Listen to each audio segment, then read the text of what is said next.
Welcome to How Not to DM. I'm your host, Derek. Thanks for joining me on my quest to interview the very best dungeon masters on this plane of existence. Here's a quick word from our sponsors. From frozen tundras to vast deserts to uncharted jungle islands, follow the clues to the Tomb of Hagamoth. Dire Destiny Books presents a classic adventure in a new expanded format with 5 unique dungeons, dozens of memorable NPCs, and a host of new foes, magic items, spells, and player options. Available now on DM's Guild from Dire Destiny Books, and the adventure continues at diredestiny.com.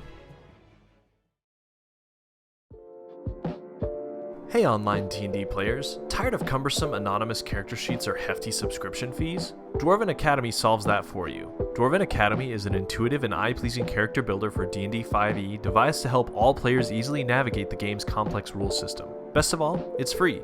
Head to dwarven.academy to build your next character and follow them on Twitter, Discord, and Patreon. Now let's get to our guest intro.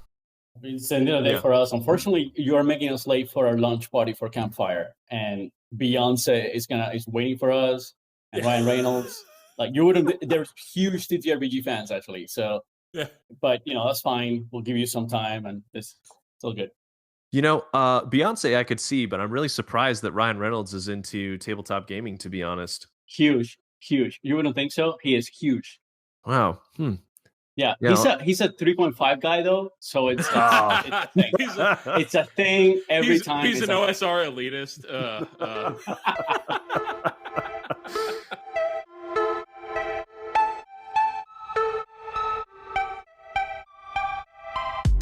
It is my pleasure to introduce this episode's guests, Fernando and Matthew. Together they make the dynamic duo that is Abyssal Brews. They've been churning out magic items and homebrew rules and add-ons for D&D 5e since February and show no signs of stopping.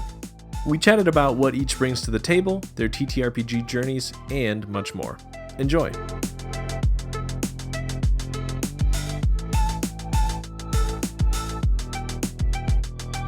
So tabletop RPGs have always been this kind of lurking butler in the background for me.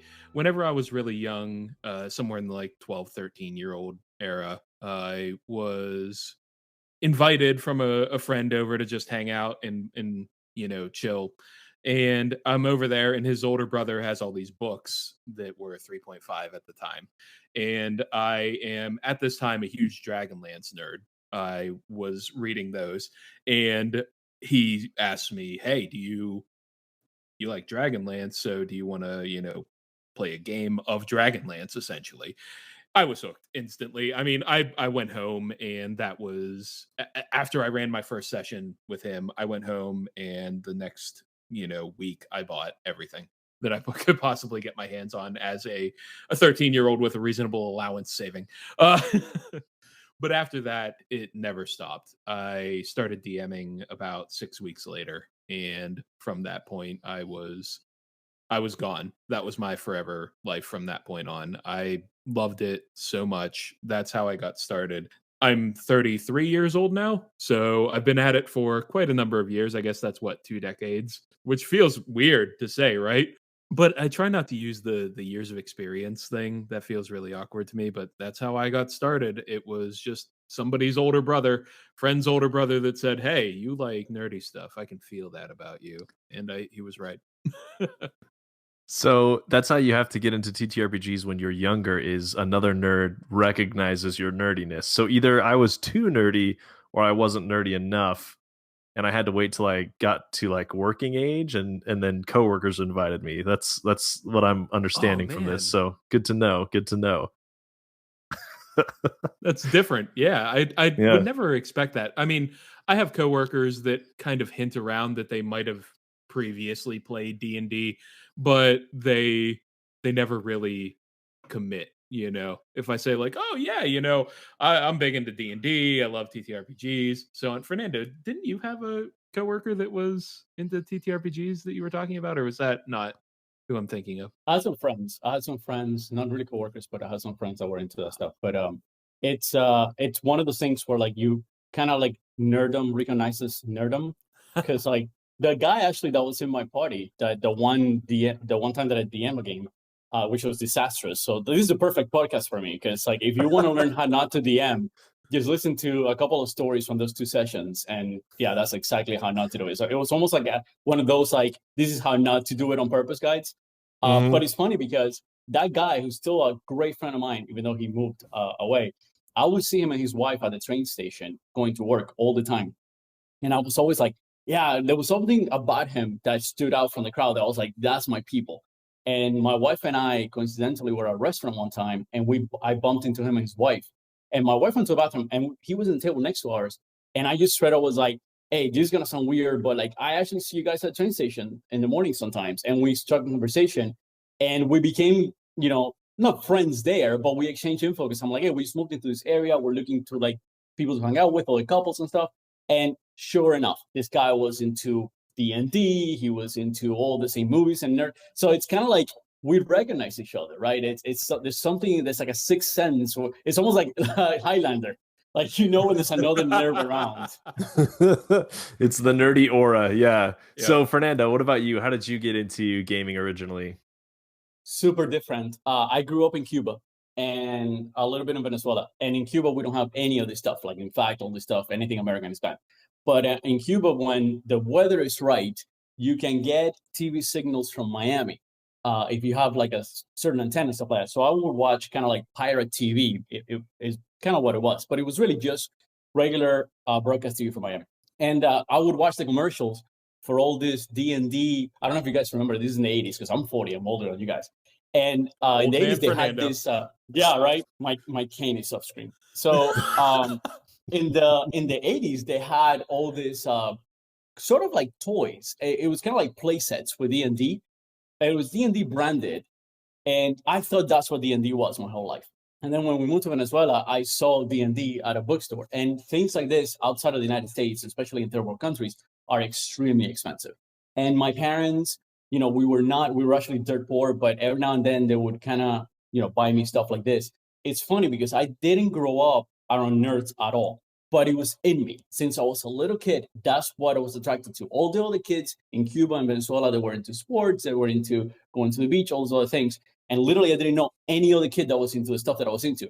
But somehow there was something in me that that's the stuff I was attracted to, just naturally gravitated towards the stuff. And I managed to be a nerd in a country that really doesn't have that many. So when I moved to Venezuela, I saw this box set of the Dragon Quest D&D kind of like starter set, which is kind of like D&D, like, right? So I remember my parents bought me that. I couldn't figure out how to play it. It was in English. It was my second language. I basically played it by myself. It was forever alone. I was doing the DM and the player at the same time. And I treated it like a board game, because that's what I thought it was. Yep. But what got me into it, both to get the box set and to just peruse the book over and over, was the art. So that, it stands to reason that I'm an illustrator and work in fantasy now, because Larry Elmore's art specifically, and I met him a few years ago, and it was like the highlight of my art. Right. The highlight of my life was meeting that guy and talking art with him. Yep. And talking about, hey, I'm kind of doing the same thing that you were doing because you inspired me when I was a little kid. And I just kept looking at it and just absorbing it through the art. And then once I moved to the United States, finally, I was able to then meet people that were into the same stuff. And that's when I finally, DM the game, and I've been part of games and stuff like that. But it's funny because unlike you guys have people around you that could introduce you to stuff. I had no one to introduce myself other than that, like some random commercial and static TV. But that was enough to just plant that seed in me, because like I was born a nerd. And at some point, I was able to finally become what I was always meant to be, which was a nerd. That's awesome. Man. That's beautiful. So you mentioned, Matthew, that you started DMing pretty soon after you started playing. Yeah, so let's dive into that now. Your first DMing experience. Do you remember what it was, what game, or what the module was, and how it went? So I didn't know that modules existed. I was of the impression that, I had like the PHB, and my monster manual and all that is sitting off to my right now. It's still on my shelf. It sits right there. But that's all I thought there was. I didn't know that there were adventures at that time. I had just picked up the base, like PHB, the monster manual, and the DMG, and that was it. So for me, I just started putting together things, and I didn't understand balance. I didn't understand anything. I really loved Mind Flayers though. So I was like, that's what we're gonna do. We're gonna get a party together, and they're gonna go fight them my end. I killed them all. It was it, it was terrible. I invite my friends over, and I'm like, all right, guys, we're doing this. They're all excited. We're gonna play D&D. We sit down, and I'm like, all right, I'm 13 years old. I know what I'm doing, right? I know everything about DMing. I am a god. I have read through everything. And I read the front to back, and I'm like, okay, first encounter, gnolls. Yeah, we're gonna do gnolls. That's cool. So we get in there, we do that, and I'm like, oh, these hit a little hard. All right, these level 1 characters, not really knowing what they're doing. Okay, but it'll be fine. We're gonna level up after this, and everything will be fine. So I didn't really understand, like the CR system at the time or any of that. So yeah, you got a bunch of 13-year-olds getting absolutely destroyed by a Mind Flayer at level 2. That was that was my first step into DMing. And after that, I learned that there was a whole lot more out there. I started consulting people that were around me, friends who actually had played. And my second time, I can't remember the name of the module off the top of my head. It's failing me horribly. But I did grab a module from a friend, and that was my second time, and I didn't kill everybody instantly. But I always like to say, I've been TPKing for 20 years, That was the original concept for Stranger Things, was a bunch of 13-year-olds get destroyed by a Mind Flayer. Yeah, exactly. Yeah, wow. I just ran prophetic. Yeah. That's impressive. I didn't know that 20 years later I'd be watching that on Netflix. I was about to say TV, but who owns TVs anymore? They owe you some royalties, man. Yeah, they do. Absolutely. Russo brothers, where are you at? All right, so Fernando, you said you've done it once or maybe twice. Tell us how that one went. Please do. Yeah, it was basic. Yeah, it was a module. I bought the module.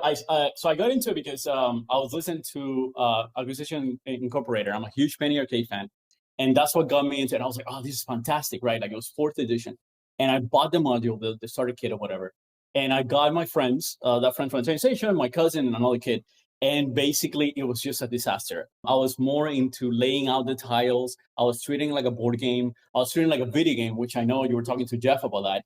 And it was kind of like that. Like, we were all video gamers, except that one friend that had experience, which was, I felt the worst for him because he knew what a good DM is, and I wasn't it. I don't know how he lasted that second session. And yeah, it was very, it was kind of like confrontational, right? Like, I didn't see it like we were all playing together. It was more like me against them. I was more concentrated on the combat encounters. I couldn't wait to get to the combat. So the whole game starts, and I'm giving them the hook, and they're kind of going for the hook, but then the negotiating price with the guy that is giving them the quest. And I did, this is like, I'm so embarrassed to even say this. Yes, but tell like, it. I literally went like, hey, do you guys want to play the game or not? Just take the quest. I didn't like role play. I was just like, we gotta move on. We gotta move on to the combat. What are we doing? We're just wasting time in this tavern. And now I know, obviously, like, that's the good stuff. I should have spent a ton of time at that tavern talking to all the people that wanted to talk to and do all the voices. And then the thing, it was a mix, right? Because I knew sort of like how to be a good DM because of Chris Perkins. And I knew that his golden rule was like, never say no. So I kept trying to say no, but then like my controlling self kept saying no to things. Because I'm like, no, that's not how we do it. You can't just jump over the chasm. There's a chasm for a reason. So, it was a disaster. And yeah, like I said, it was just like, I just wanted the combat. And then I would get frustrated when like my trap didn't get triggered and things like that, instead of like, so just, yeah, complete disaster because I understand now. But that part never stops, by the way. I'm still frustrated every time they don't find the thing or trigger the trap. You just have to bury it now, right? Right. Now, yeah, I think I had a tweet like a few weeks back that was like, the DMs go through 6 out of the 7 stages of grief in roughly 10 seconds. We never truly get acceptance, though. We just use it again. Yeah, I think everyone knows how that feels. So I think you kind of touched on this already, Fernando, about your worst mistakes. So I won't make you relive that. But Matthew, any big mistakes sticking out in your DMing career? Yeah. So this one might be a little more serious. We're pretty jokey guys, but for me, I think my biggest mistake was when D&D 5e was not 5e yet. It was Next, right? That's what we were looking at the time, D&D Next. And I had decided to DM for a new group. And the new group was composed of 3 people that I knew and 1 person that I kind of knew. And we were getting ready to set up this adventure, and it was all good. Everybody was having a good time. But something that I didn't do before I started was, and this was kind of still a new concept at the time, I remember, but some of the safety tools that are out there that we use constantly now, X cards, lines and veils, things of that nature. I didn't do that. Mm-hmm. And what I didn't realize, this feels terrible to talk about, but what I didn't realize is that one of the players, the person that I didn't know, had a miscarriage 2 weeks before, and started this adventure. Like, the setup to the adventure was, there was a child that was basically like unsavable at the beginning of it, and it like destroyed this poor woman. And we reconciled, things were good. Over time, it got better. We're still good friends to this day, so no hard feelings there. But what I learned is that, oh my God, safety tools. That was the roughest experience I ever had. I mean, I hate to bring the mood of the convo down with that, but that is the roughest experience I have ever had. And I think there was like a good 2 to 3 weeks after that where I was like, I can't DM again. I can't do this. I have ruined my ability to approach the game from that standpoint. But that's when, I started reaching out on, at the time it was forums and things of that nature. I mean, we still do social media and everything at that time, but I started reaching out on different DM forums, and I learned a lot more about player safety. And I embraced it holistically. It has changed quite a lot. So, I don't think I've ever been a really, antagonistic or a really kind of horrible DM, but I have had, a gaff or 2 here and there, and that was a big one. Yeah, I mean, when you are playing with people you know really well, even then, there might be stuff that you don't know about their lives that you just have to be mindful of. And you learned the hard way. Yep. I haven't had an experience exactly like that, but a couple of my guests have talked about something similar. And it's just so important to be empathetic of people and to realize they're all people with all sorts of different experiences. And so long as we know what is and isn't okay before we dive into it, you're all going to have a good time. And so glad that you, number one, were able to get through the yips and get back behind the screen. And number 2, I'm glad you were able to reconcile things after that. I had them at a table actually about 2 years ago, and it felt great to have them back. We had a much better experience, but still, that one in the background that will make sure that I never, ever miss a Lines and Veils discussion again. Thank God I went first, because, geez, I don't know how you follow that. It would seem a little trivial after that. It's true, but yeah, that's kind of part of the reason I love asking people that question, is because it's really important to dig up this stuff. That way, everyone else who listens, doesn't make that same mistake. So thanks for sharing. You've been talking a lot in your show about consent, and that's actually really important, because I was just telling Matt that I was in a game once with a good friend of ours, and he didn't intend to, but he kind of put my character in a weird sexual situation that I was not comfortable with. I'm totally not cool with that stuff. And he's fine. We're still friends. It was all good. But then I appreciated that in a game that I played with Matt, maybe a couple of years later that he was running, the session 0, one of the first things that he did was talk to everybody at the table and be like, what is everybody comfortable with? What are the, the red lines? And I remember one of the things that I had was my character had a pet rat that I kind of had named it after my wife's kind of pet name when she was a little kid. And I used to tell him, I was like, just please don't kill the rat ever. Definitely let's don't do any sex stuff, because I'm not comfortable with that. But also whatever we do, I'll be a good player too, and I won't put the rat in any weird situations and take advantage of that. But also please don't kill the rat. Yeah. And fully respectable. Grok and Kiki, love them. Grok and Kiki. Here's some more awesome sponsors of the show. My Sound Delve is a player-centric sound effect app that improves immersion. What does your character sound like? Match their actions with more than 2,000 sound effects in the My Sound Delve app. If the standard library doesn't have what you need, you can record and import unlimited sound files with the premium version. Go to mysounddelve.com to get started.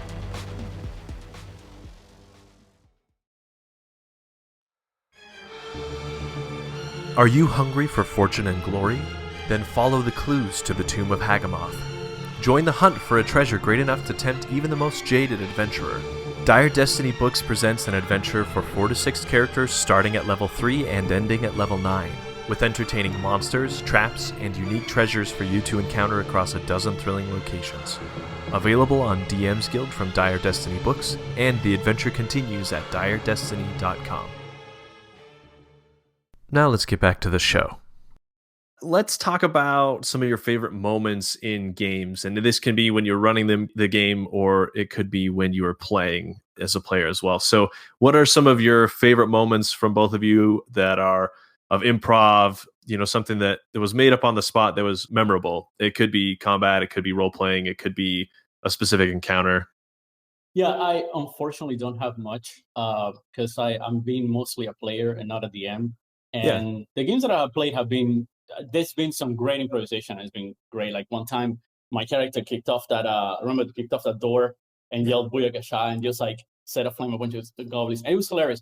But what I will say is, from the player's point of view, since this podcast is more guided towards DMs, the first game that I ever played as a player, the first moment that as a video gamer, I was able to just grab something from the environment and use it in combat was unbelievable. Like, I'll never forget the first time that I think it was like a chair or something like that. It was very mundane, but just the fact that I could do that in the game, something that you can never do in a video game, was mind-blowing. And that was the moment that I fell in love with Dungeons & Dragons for the rest of my life. Like, that was like, that's it. This is all I want to play now, because you'll never have like a video game experience like this. Basically, for all the DMs out there, like, give your players those moments, especially if it's a new player at your table. Give them that moment where you're breaking those boundaries that we have all been gotten used to because of video games and other media. Give them that moment. And like I said, even if it's as mundane as just using a chair or, swinging off a chandelier or something like silly like that, but just like that will stay with your player for the rest of their gaming life. I love those kind of moments. I really encourage improvisation and improvised attacks and things of that nature. Ask me regularly if you can do a thing, and I will help you make it happen. I think that for myself, lately, I actually had one really recently. I currently have a home game I'm just going to go ahead and say it. I have the best players of all time in my home game. Yours can't compete. Mine are better. So recently, somebody that I'm really good friends with, Chelsea Larson, she has a presence over on Twitter, Chelsea Larson Art. You should check her out. She's a great character artist. She recently had this really wonderful moment with her deity. She is playing a monk. It's a homebrew setting, and this monk is really dedicated to this deity called Adar. It's the deity of life and death, the builder of life and death. I call them builders in my setting. And she had this really wonderful moment with her half-orc monk Keru, where she got a chance to go into what's called a reaching basin, where she gets the chance to actually go and speak with her deity. And it was this really touching, really wonderful moment where we didn't plan this whatsoever, but she didn't really want to look at the deity to understand what it was. She just wanted to walk with Adar and speak with him and understand what this was all meant to be and why Keru was placed into the position where they were, why they are the protector of their group, so on and so forth. And so they're walking through this kind of weird, unreal land discussing, and she has this long, drawn-out conversation with the deity, and at the end takes a moment to finally look Adar in the face.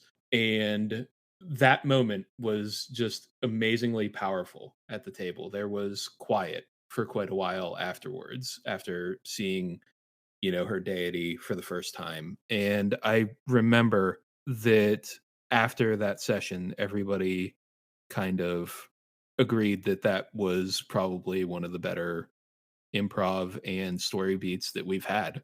I still I'm sitting here feeling things about it.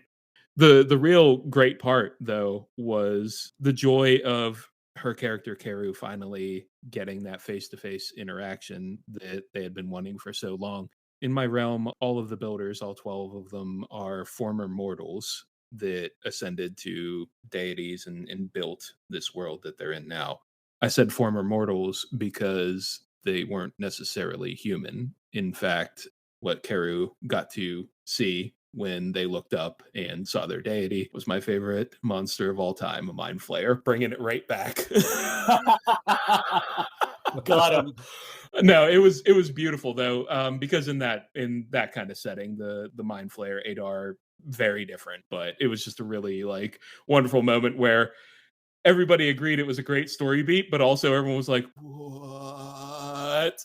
It's 20 years in the making. He's been waiting 20 years to unleash a mind flayer on a group of poor people.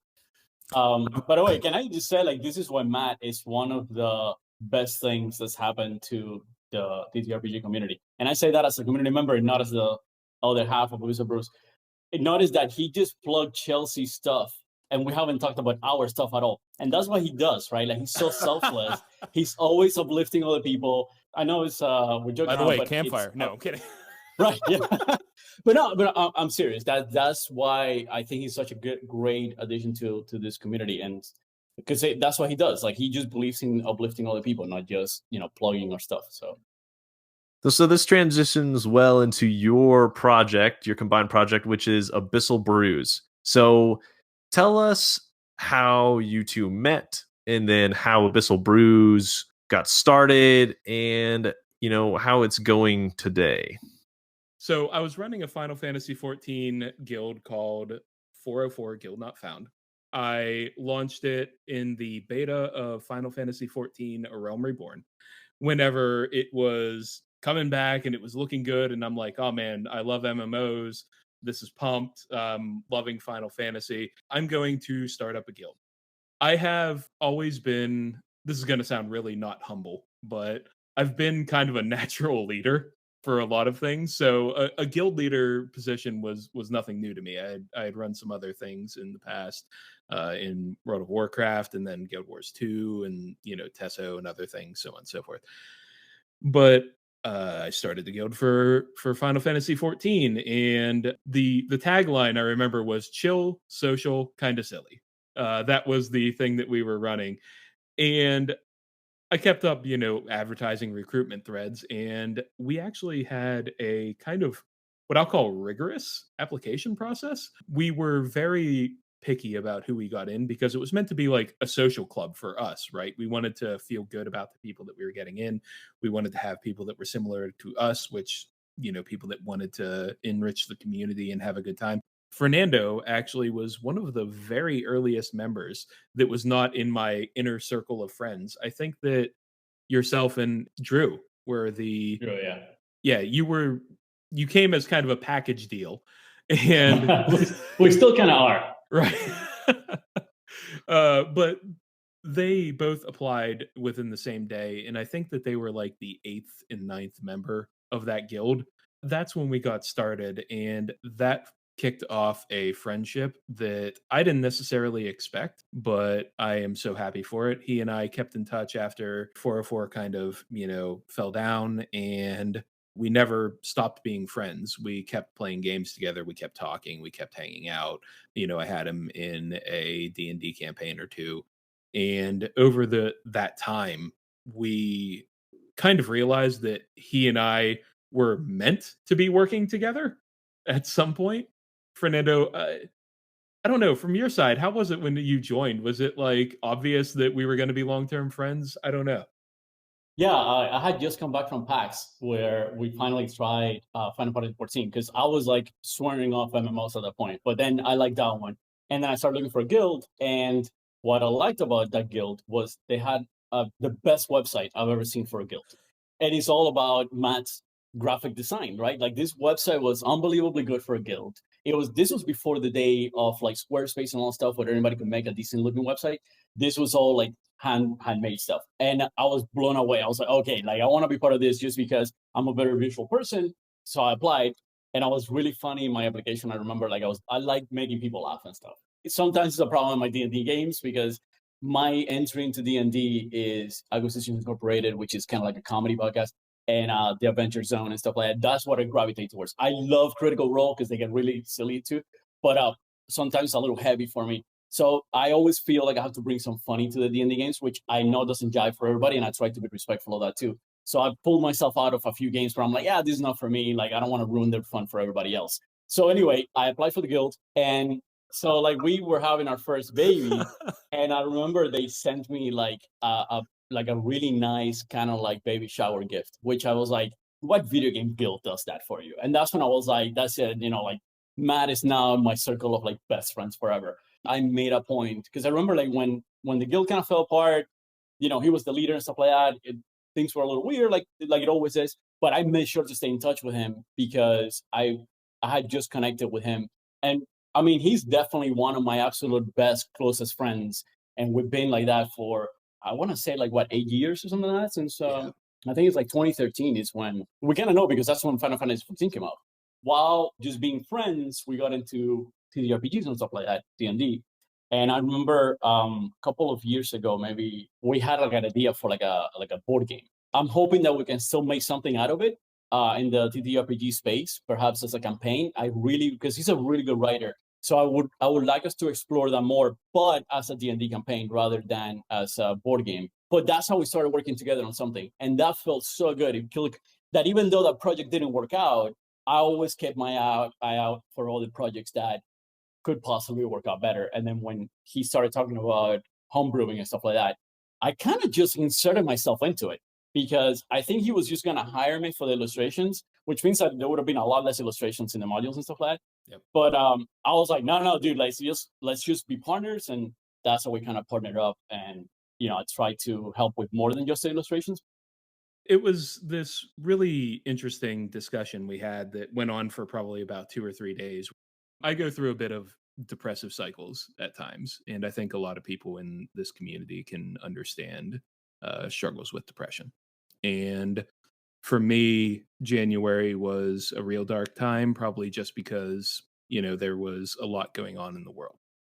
And so whenever I was in that, and I'm trying to pull myself out of it, I'm trying to yank myself back from the depths. And I had a discussion with my wonderful SO. She was understanding that I was, not feeling great. I didn't, know how to pull myself out. And she started talking about, well, you always seem to do better when you have something to work on. And I didn't have a project. I had nothing at that time. I had my job, which, I love my job. I've been at it for 13 years. I really enjoy it.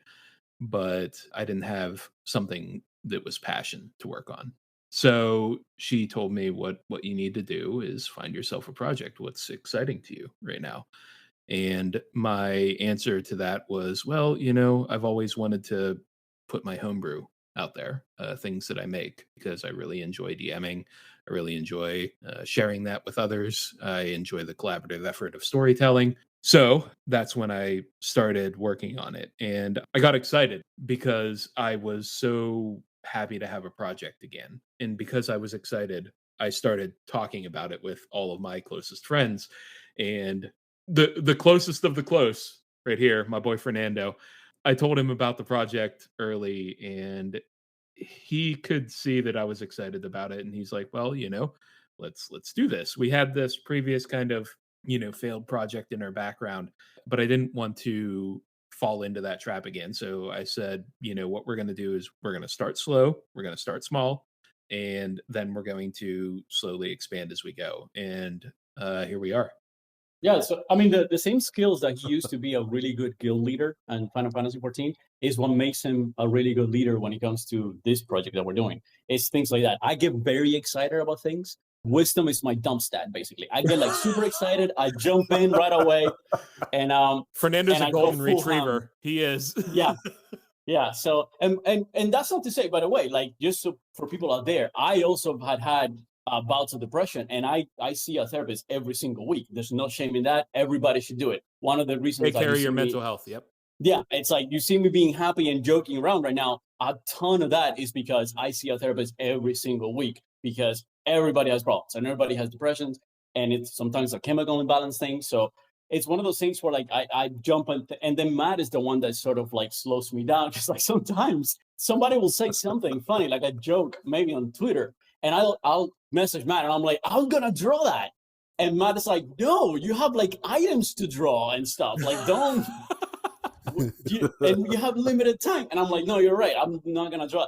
But that's the thing, right? Like I go right in, and so he keeps me kind of even keel, and that we just worked really well together. So I really enjoyed that project that failed. Even though it failed, I didn't care. I was holding on to it. I'm still holding on to it. Like I said, like that can still work in the future. Yeah, it could still come to the future. And his D&D setting and stuff is fantastic. I would love us to someday like release some of that stuff that he's worked on, because I've been a part of some of those games and really is wonderful stuff. But then, yeah, like I just really like working with him. So every chance that I had to work with him, I would jump right at it. And we finally found something that hit for both of us, because we both just enjoying every second of it. Like, you really are, right? Like, it's so enjoyable. I feel like we just waxed poetic about that question for a really long time, but we really love working together. Like, it's not an act. It's not a front. He and I are great friends. We pump each other up so frequently. He'll send me art and I'm like, dude, you are the best illustrator in this world. What are you doing working with me? You know? And then he comes up with like genius stuff, but he comes up with like genius stuff like Campfire, right? That is like reworking the entire travel system to make it actually fun.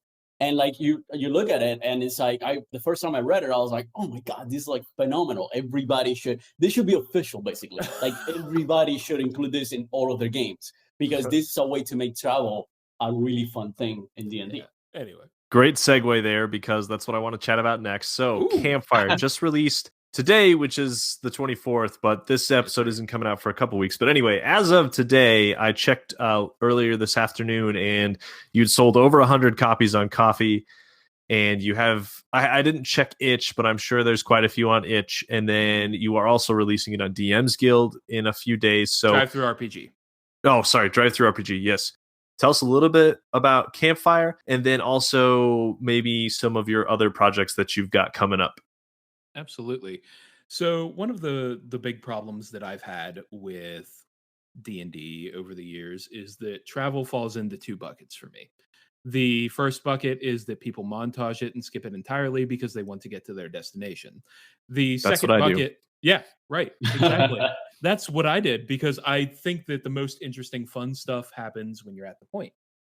The other bucket are people who run kind of rules as written, and I'm gonna do it again, Fernando. But one of my preferred podcasts of late is Twice Bitten, Curse of Strahd. I really enjoy a lot of their stuff, and you should check them out. Twice Bitten COS on Twitter. Anyway, they do rules as written D&D. And recently they have been doing, some traveling around and things like that. So that's the other bucket, right? People who run it truly rules as written, travel speeds, random encounters all the time. And I didn't fall into either of those buckets. I want something in between. So I needed something. I have my current home campaign is going to be with this like hub setting. They have like a hub area that they're going to be at, and then traveling to other places to go around. So travel is a big part of the campaign, but I didn't want it to be the focus of the campaign. It's not Lord of the Rings. Because travel wasn't the focus, but I still wanted it to be important, I needed something else. Campfire was started when I had that idea. For myself, I'm a big fan of 4th edition for, I know that's going to be a hot take because people are like, oh man, 4th edition. I love the others too, guys. It's okay. Just calm down. It's all right. But I really enjoy 4th edition for the skill challenges, and I thought that would be an interesting opportunity to bring that forward into 5th edition in a unique way. And that's kind of how Campfire got started. I wanted to give a travel system to people that was somewhere in between those two buckets. I am a firm believer that if that is not the focus of your game, you shouldn't focus on it. We have a lot of systems out there that they try to take over the entirety of the game. They're very complex. They're very big and gaudy, and they have a lot of stuff, and they're awesome. I love a lot of those systems, but I need something that doesn't take the focus off of my story.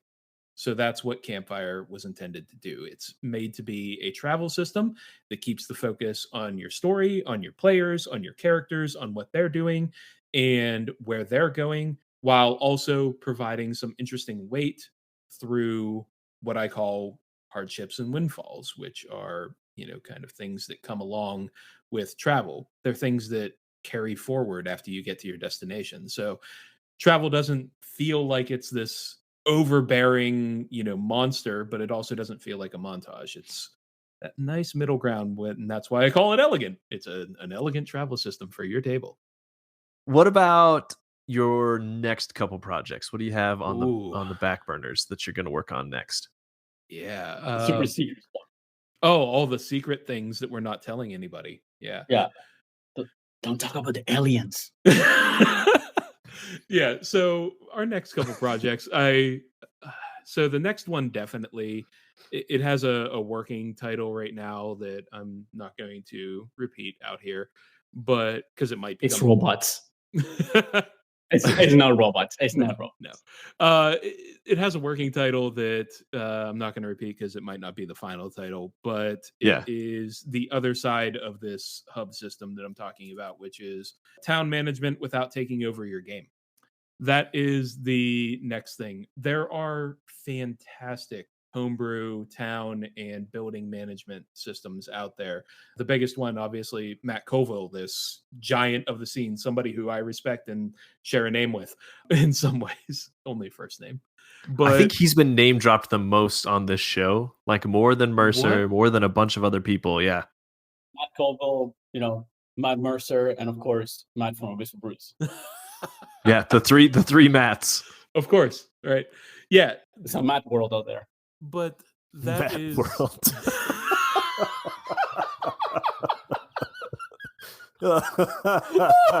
This is why I'm friends with Fernando. Oh, well played. Oh, beautiful. But yeah, there's this desire for something that I think is in between again. That's where all of my systems seem to fall. I don't want the rules as written where it's like trade gold, get structure, pay upkeep. That's not what I want. I also don't want, a system where that's the focus of the game. I think that there are wonderful systems. Colville's system for town management is fantastic, but it is very much a focal point system. I think you have to run a campaign around it. Whereas I want systems that you can run a campaign about everything else, but when you want to do this stuff, that's this. So that is kind of our next immediate project. After that, it's a lot of other, kind of floaty things, but adventure ? I think that town management was like the most daunting part of my first experience as a DM. I ran through Lost Mine of Phandelver, and when it got to Phandalin, I was like, okay, there's like 10 different people, and they each want different things. And they each have different names, and they live in different places. And I've got to like keep them all straight and understand what each of them wants and somehow get the party to talk to them or not talk to them or whatever. And I just dumbed it down. I was like, I'm not going to do this. I'm making the one dude who owns the orchard, the one who knows all of this information, and he'll just like send them on different quests, and they just keep coming back to the same dude. So I don't want to have to like think up a new character voice and, new motivations. It's just, it was too much as a newer DM. Now I'd be more comfortable with it for sure. But I think there's a lot to be said for little bolt-on systems like Campfire and like others that really just help streamline parts of the game that are clunky, So there's definitely a need for it. That's the market we're trying to hit for those DMs that want to run a nice story-focused game, but also want, something a little nicer for their travel or town management or death, which we also offer. That's another one. We have the cycle. That is our death system for D&D 5e that removes the back and forth yo-yo consciousness that you sometimes run into. So we've kind of talked about it a little bit. So Matthew, you do all of the writing or most of the writing and the layout and that kind of stuff. And then Fernando, you do a lot of the art. So we'll start with Fernando. How did you get into drawing and art and that kind of thing? since I was a little kid, I was like drawing and stuff like that. And my daytime job is not an art job, which I don't know if that's a good thing or a bad thing. I think it's a good thing because it makes me really want to do it in my spare time instead. But since I can have memory, I've been drawing stick figures and just getting better and better, and just admiring other artists and always aspiring to be like them. Larry Elmore, again, like was a huge influence on me. And I actually have one of like this signed copy of like the Red Dragon from the famous, D&D box that he signed for me. So, I've always been drawing stuff, but I've always also been attracted to fantasy art specifically. And, I can draw stuff and all stuff, but like I just really like drawing fantasy art. So about 10 years ago or so, I started doing tokens for Roll20. So like I sell my tokens for Roll20, character tokens and stuff like that. And I love doing that. The only problem is like, it became a little samey for me. It became almost like a job because there's only so many poses that you can do for a token seen from above. And I really was looking to expand sort of like my skill set a little more and challenge myself a little more, because that's a big part of like, if you're going to be, a professional artist or a good prolific artist, you cannot get to a point where you're comfortable because your art looks good enough. And then you just keep doing that forever. You have to keep pushing yourself. So I got really good at, comic book art, but then I wanted to have a more painterly look. So I started doing more paintings and stuff like that. And it was garbage at first, but, I started watching YouTube videos and I'm self-taught. I can confirm it was really bad. Yeah. Yeah, he's seen it. So, but then, you start to do it. It's like Malcolm Gladwell says, right? 10,000 hours. So anything you do for 10,000 hours, you're going to become an expert at. So that's I started podcasting. Oh boy. Yes, that's a lot of podcasting. Better get on. What you got to do is you got to start multiple podcasts, like like you guys and stuff like that. My wife would kill me. Podcast empire. Yeah, next, how to DM. Yeah, this is and how to make a podcast about DMing. That's the everyone asks how to DM, not how is DM. Yeah, how is why? DM? Why DM? Why is DM? So, yeah, who is DM?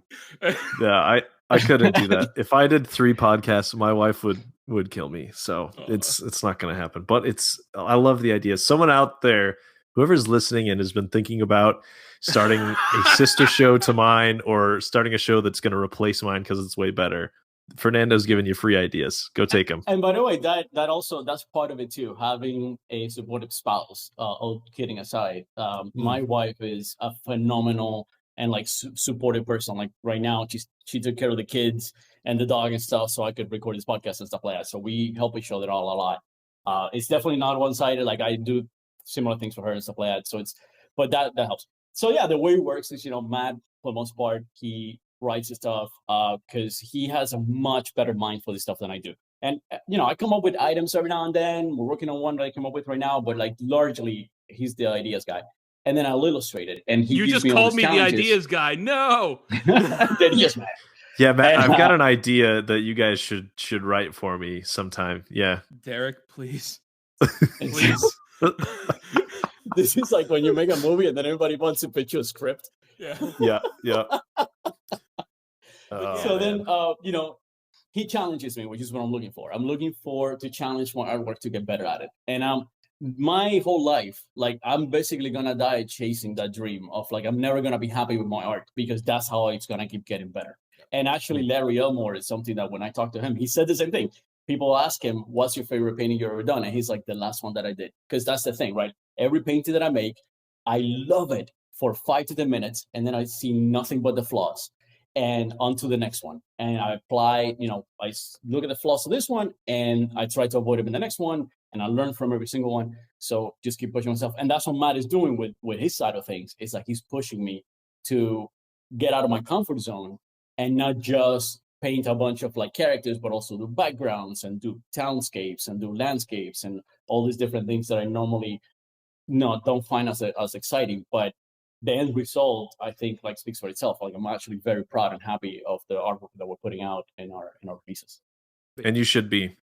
All right, I don't want to take too much more of your time, so let's get to the last couple questions here. So the first one is, what has been the most challenging part of starting this project and working on this homebrew stuff together? And then what has been the most rewarding for both of you?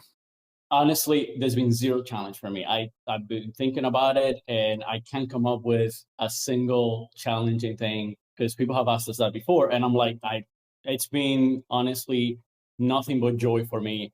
And the best part is I get to work with my best friend, and we get to do really cool stuff. Another tip for people out there, whatever you're creating, create it for yourself. Don't worry about the audience. Don't worry about, like, if you build it, they will come, right? So, like, if you create your homebrews, then you can eventually run a D&D game with, like, your ghost dad. Wait, no, that's Field of Dreams. But if just create for yourself, and you'll find the audience. The audience will find you, rather. Like, there's a lot of people, a lot of like-minded people that you're in the world, and the internet connects us all. So it's easy to find that niche audience. So just create what makes you happy, and the rest will come with it. Yeah, absolutely. What's rewarding for you? Is it just that same thing, just basically getting it out there, seeing the replies? Honestly, yeah, like, just working. That's the thing, right? Like, working with you is its own reward for me. Like, just the process of us going back and forth. The process of us going back and forth, that's rewarding to me. And the end result is definitely rewarding. And the love that we get from the community is phenomenal. Like, it's blowing my mind. Oh my gosh. We've gotten emotional all day today. It's had a physical sort of, like, impact on us. So that's not to downplay it, but that really is kind of the cherry on top, because the meat and potatoes of the reward for me is just working with Matt on something. That's what I sought to do on our failed project. And that's what I sought to do on this one. And, like, our failed project, it failed. It was a ton of fun to work on from beginning to end. I regret nothing. It was super. And we learned a lot from it that we're applying now. So honestly, that's a reward for me. It's just working together. Yeah. Anything to add, Matt? For the challenge part, I actually do have one. Fernando's all puppies and kittens. But for myself, there's been a lot of challenge around the continued development of content and feeling like we're getting it out there fast enough in order to make sure that we are remaining relevant. The content cycle for Twitter and Instagram, on Twitter, it lasts about 30 minutes. On Instagram, you have 2 to 3 days. So between those two things, there is a huge challenge with making sure that we are getting out content frequently enough to stay relevant, because when people think of Homebrew, I want them thinking of Abyssal Brews. And for us to get to that place, it means that I have to constantly be in your Twitter feed. It's a lifestyle switch. It means that I spend nights planning content and writing memes and pitches and goofy jokes and puns and whatever. But that's been the biggest challenge, just that constant content cycle to make sure that we're relevant. Yeah, I've been grappling with that. When I was in college, it was easy because I would just be tweeting during class and while I was studying, and when I should have been sleeping, and it was easy to be pumping out tweets and finding ears, and that kind of thing. But now that I've got a full-time job and a family and whatnot, it's hard to keep up with. And especially since a lot of my time is spent, like, editing and working out advertising deals and, whatever else I do as a podcaster. So it's hard to, like, find the time to even create that content that keeps you relevant in the first place. So I've never felt the push to release more than once a week, but, like, I see a lot of other podcasters out there do, like, bi-weekly or whatever, every 2 weeks. And I sometimes envy the people who are doing it every 2 weeks, because I'm like, man, that would give me so much more time. But also, like, does that keep it relevant? And it's hilarious because this is supposed to be a hobby of mine that's just for fun, and I'm still, like, constantly thinking about how to get a bigger audience or whatever. So I have definitely felt that struggle as well. And I think you two and I kind of started around the same time, so we've been growing together, and so I'm sure we've had a lot of similar experiences like that. Tripped a few times and just keep on growing. Exactly. Okay, so this is the last question. This is my favorite question other than the worst mistakes one, which is, what are your parting words of wisdom and encouragement, and in your cases, for TTRPG content creators, and then also people who are running games or want to run games? So for myself, for TTRPG content creators, I would say the chief piece of advice tip that I can give you is just get over the initial fear of releasing whatever it is that you're trying to release. Don't get stuck in the ideation stage. Start working. Whatever it is that you have in your head, you need to begin working on that in some way. It can be small, it can be whatever it is. Whenever I had this initial idea for Abyssal Brews, the thing that my wonderful supportive SO said was start planning. So what I did was I went and I made a mind map that works for me. I like mind maps, they work for me. That won't work for everybody. Don't copy me. But if those work for you, do it.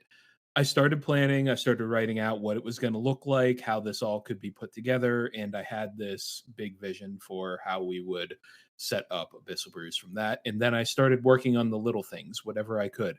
I set up a Twitter. I just made the account. It was minor, but I did that.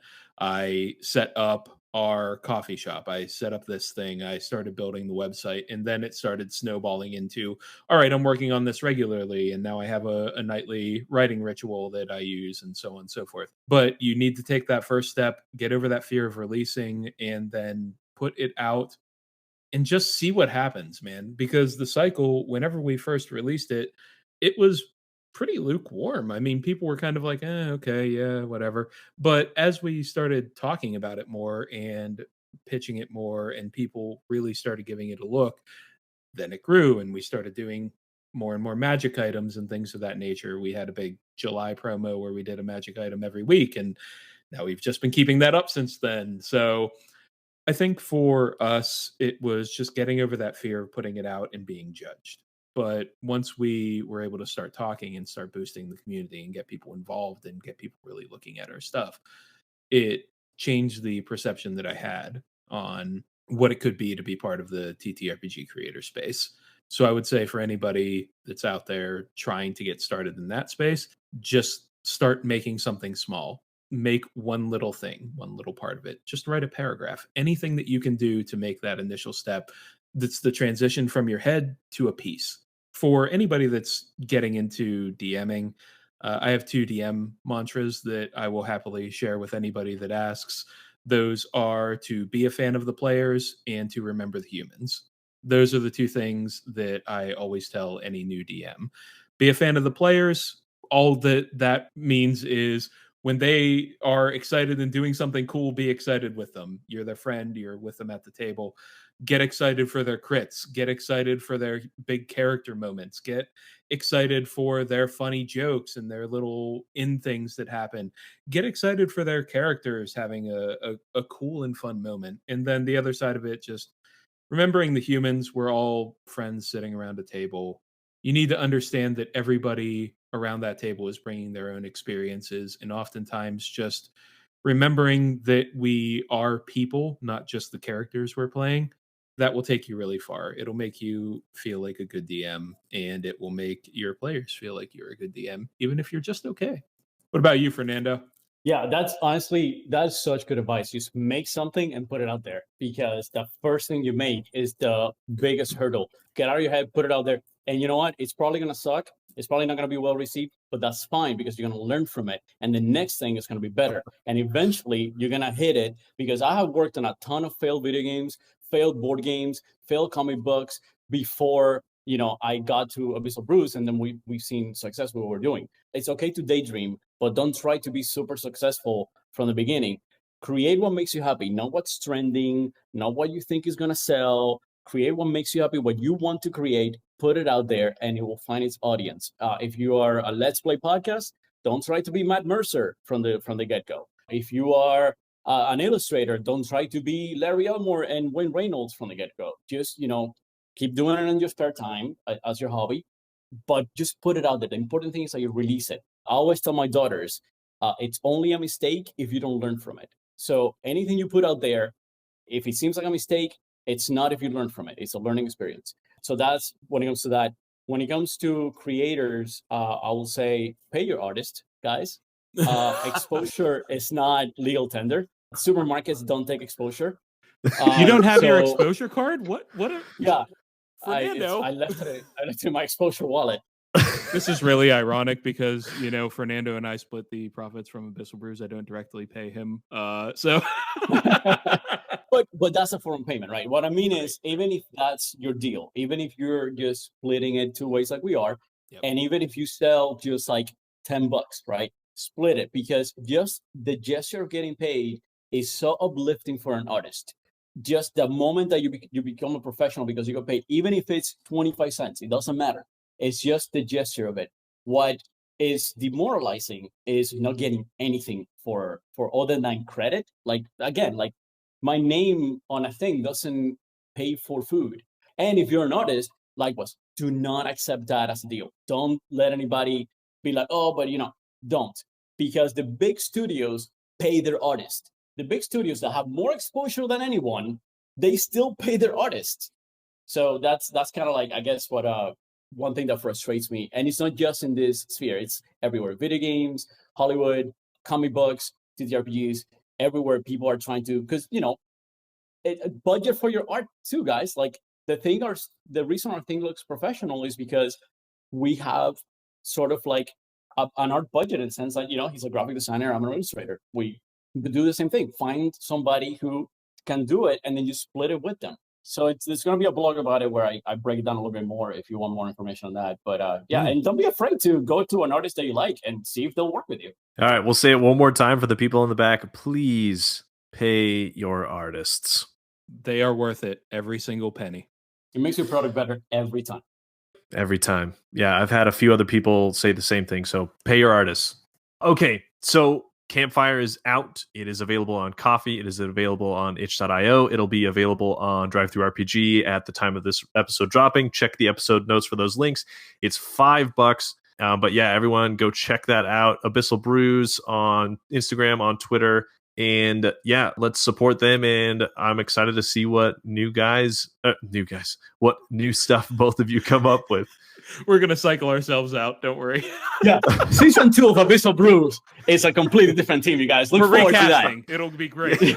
Yeah. Where do I apply for the roles? It's like True Detective. Every season we got a new cast, we got a new story. And not TTRPG. Next season, we're doing bathroom tiles. Okay. Thanks so much, you two, for joining. It's been a lot of fun. We've had a lot of really serious and poignant conversations, and we had a lot of fun and jokes too. So I have thoroughly enjoyed this. It's great to chat with both of you, and I hope you both have a great rest of your evening and week. Yeah, it's been a blast. This was fun. And you're a great interviewer. I've been listening to the past shows, and I'm a fan. Oh, he's into the flattery stage. Lucky you.